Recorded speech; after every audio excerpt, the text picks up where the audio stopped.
దీన్ని ఒక్కసారి మళ్ళీ వాళ్ళు పరిశీలించుకోమని చెప్పండి. ఆ రపారపాన్ని తీసుకొని వచ్చినటువంటి వ్యక్తి తెలుగుదేశం పార్టీ సభ్యత్వం ఉన్నటువంటి శ్రీనివాస్ అనే వ్యక్తి తీసుకొచ్చినట్టు జగన్మోహన్ రెడ్డి గారు మీడియాలోనే ఆ రోజు కూడా చూపించడం జరిగింది. చూపిస్తూ ఆయన ఏం చెప్పాడంటే, ఏమన్నాడు అతను, మళ్ళీ ఒకసారి చెప్పండి అని వినిపించిన తర్వాత రపా అనే డైలాగ్ సినిమాలోది కదయ్యా, అది మనకేం సంబంధం, దాని గురించి మన మీద ఎందుకు వాళ్ళు ఆవేదన చెందుతున్నారు. రెండోది, అతను మన పార్టీ కార్యకర్త కాదు కదా, తెలుగుదేశం పార్టీ సభ్యత్వం ఉన్న కార్యకర్త చేసినటువంటి ఈ కార్యక్రమాన్ని మన మీద రుద్ది వాళ్ళు ప్రయత్నం చేస్తున్నారు. వాళ్లకు తెలుగుదేశం పార్టీలో ఉన్నటువంటి వ్యక్తులకు ఎన్ని అన్యాయాలు వాళ్ళు చేసినారో, ఈ విధమైనటువంటి అన్యాయం జరిగినప్పుడు తెలుగుదేశం పార్టీ కార్యకర్తలు నాయకులు రోడ్ల మీదకి వచ్చి వాళ్ళు మన దగ్గరకు వచ్చేసి చూపించారు అంటే వాళ్ళు ఇంత అన్యాయం చేస్తున్నారు, రేపు అవకాశం వచ్చే మేము ఈ విధమైనటువంటి చర్యలకు పాల్పడతామనే విధంగా తెలుగుదేశం పార్టీ వాళ్ళు వస్తున్నారు. వాళ్ళు వైఎస్ఆర్ కాంగ్రెస్ పార్టీ కార్యకర్తలు కాదు. ఆ రోజు చూపించినటువంటి మోహన్ రెడ్డి గారు మంత్రి సత్యకుమార్ యాదవ్ గారు కూడా మాట్లాడారు. మంత్రి సత్యకుమార్ యాదవ్ గారు మాట్లాడారు. ఆయన బయట కూడా ప్లే అవుతుంది, చూద్దాం ఒకసారి. బెదిరిస్తున్నారు. 30 తీవ్ర అవినీతి ఆరోపణలు ఉన్న వ్యక్తి, 30 కేసులు పైగా, ఒక జైలు పక్షి, జైలు జీవి ఇవాళ చాలా పారదర్శకంగా ఒక మంచి ఉద్దేశంతో ప్రభుత్వం తీసుకొచ్చిన విధానాన్ని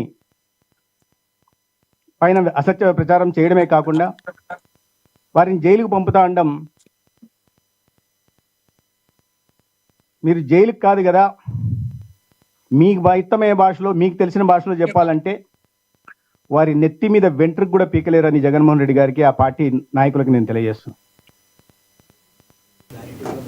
చెప్పండి. ఇప్పుడు మంత్రి గారు కూడా స్పందించారు. 30 కేసులు ఎంచుకుని కూడా ఈ రకంగా మాట్లాడుతున్నారని మిమ్మల్ని ఏం చూడాలి? రాష్ట్రాన్ని అభివృద్ధి చెందకుండా కుంటుపరచడానికి దౌర్భాగ్యమైన రాజకీయం చేస్తున్నారని మండిపడుతున్నారు. ఇప్పుడు జగన్మోహన్ రెడ్డి గారు వచ్చిన తర్వాత ఈ మెడికల్ కాలేజీలు వచ్చినాయా?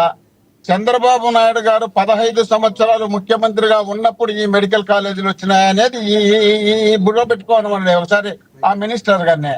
అదే విధంగా ఇంకో మాట అంటున్నాడు 33 కేసులని. మరి 33 కేసులు జగన్మోహన్ రెడ్డి గారి మీద ఉన్నప్పుడు పార్లమెంటులో స్వయంగా సుష్మా స్వరాజ్ గారు జగన్మోహన్ రెడ్డి గారి మీద కాంగ్రెస్ పార్టీ తెలుగుదేశం పార్టీ రెండు కలిసి కుట్రబన్ని కేసులు పెట్టాయి అన్న మాట నిజమా కాదో ఒక్కసారి పార్లమెంట్ రికార్డు తిరిగేసుకొని తర్వాత మాట్లాడడం. లేదు, నాకు ఇంకిత జ్ఞానం లేదు, నా బుద్ధి ఇంత, నా వంకర బుద్ధి ఇంత, నేను తెలుగుదేశం పార్టీ జెండా అంటున్నాను, నేను బీజేపీ తరఫున వచ్చి తెలుగుదేశం పార్టీకి వకాలు తప్పుకుంటాను, నాదే కరెక్ట్ అనుకుంటే ఆయన ఇష్టం. అది రెండోది వెంట్రుక పీకేది కాదు. వెంట్రుకలు వీళ్ళకి ఎందుకంటే పరిపాలన చేయని చేత కాక పరిపాలించేది వదిలిపెట్టేసి వెంట్రుకలు పీక్కోవడానికి మొదలు పెడుతున్నారు వీళ్ళు. కాబట్టి వెంట్రుకలు ఎందుకు పీకుతారు?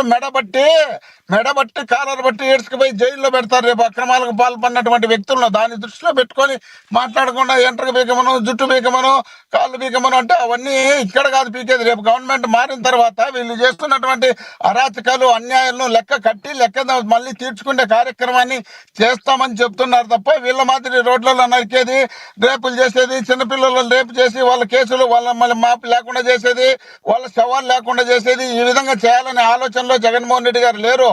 రాష్ట్ర ప్రజల కోసం ఎంత కష్టమైనా సరే, ఎంత త్యాగమైనా సరే, ఎంత దూరం పోవడానికైనా సిద్ధంగా ఉన్నారనడానికి ఇది ఒక నిదర్శనం.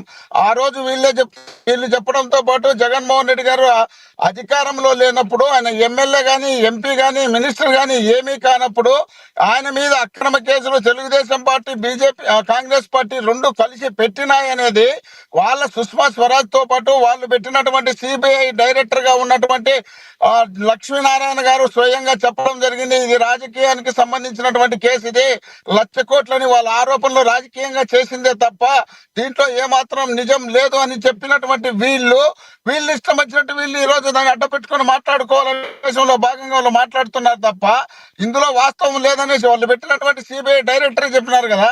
కాబట్టి వీళ్ళకి అవసరం వచ్చినప్పుడు అవకాశం కోసం చెప్పలేదు కదా, కోర్టు అయితే చెప్పలేదు కదా. లక్ష్మీనారాయణ గారు ఏం చెప్పారు? 1,00,000 కోట్లు అనేది అవాస్తవము, అది కరెక్ట్ ఫిగర్ కాదని చెప్పారు అంతే. అంతేగాని ఆయన నిర్దోషాన్ని ఆయన సర్టిఫికేట్ ఇచ్చారా? లక్ష్మీనారాయణ గారు కోర్టు ఇవ్వాలి కదా. ఒక్క నిమిషం సార్, 1,00,000 కోట్లని వీళ్ళు అభియోగాలు మోపినారు, ఇది రాజకీయ అభియోగము, ఇందులో ఇది వాస్తవం కాదు అని చెప్తూ తర్వాత ఇంకో మాట మీరు గమనించాల్సిన అవసరం ఉంది. అప్పుడు ఉన్నటువంటి కాంగ్రెస్ పార్టీ